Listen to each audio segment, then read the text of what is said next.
Sang Sabda sudah menjadi manusia dan tinggal di antara kita. Sahabat Sabda Hidup yang terkasih, jumpa kembali dengan saya Frater Anton, calon imam Keuskupan Palangkaraya. Hari ini Jumat 20 Agustus 2021. Bacaan Injil yang akan kita renungkan pada hari ini diambil dari Injil Matius bab 22 ayat 34 sampai dengan 40. Mari kita siapkan hati dan pikiran kita untuk mendengarkan dan merenungkan sabda Tuhan.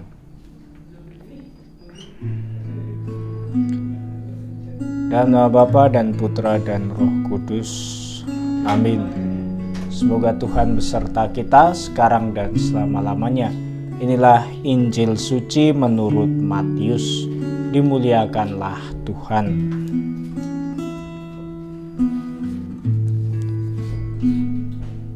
Ketika orang-orang Farisi mendengar bahwa Yesus telah membuat orang-orang Saduki itu bungkam, berkumpullah mereka dan seorang dari mereka, seorang ahli Taurat, bertanya untuk mencobai dia. Guru, hukum manakah yang terutama dalam hukum Taurat? Jawab Yesus kepadanya, kasihilah Tuhan Allahmu dengan segenap hatimu dan dengan segenap jiwamu dan dengan segenap akal budimu. Itulah hukum yang terutama dan yang pertama.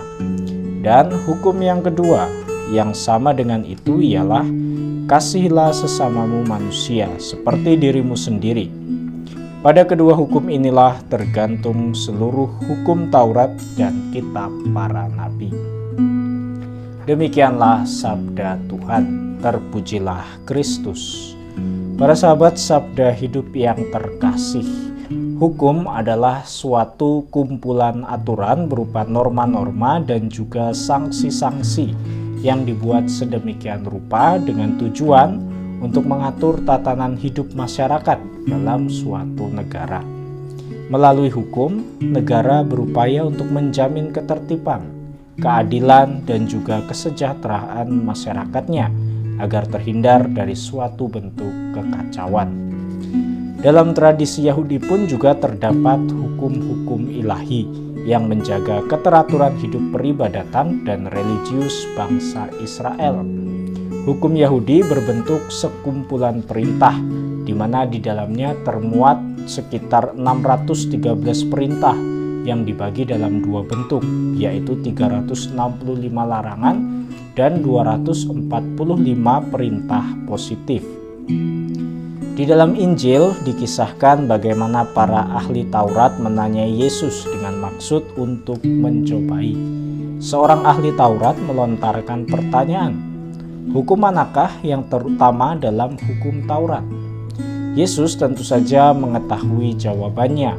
Pertama-tama adalah karena Yesus juga adalah seorang Yahudi. Jawaban Yesus ialah bahwa mengasihi Tuhan dan sesama dengan segenap hati, jiwa, dan akal budi adalah hukum yang terutama dalam hukum Taurat. Orang-orang Yahudi pun sepakat bahwa mengasihi Allah adalah yang terpenting. Bahkan orang Yahudi tidak menyangkal pula bahwa mengasihi sesama juga sama pentingnya. Tetapi pengertian sesama dalam konteks kehidupan orang Yahudi disempitkan dalam pengertian sesama orang Yahudi saja. Barangkali penyempitan makna sesama ini karena dipengaruhi oleh situasi orang Yahudi yang pada saat itu sedang dijajah oleh orang Romawi, sehingga mereka memiliki pandangan yang kurang baik terhadap orang asing. Atau bisa jadi pula karena orang-orang Yahudi menyadari keunggulannya sebagai bangsa pilihan Allah.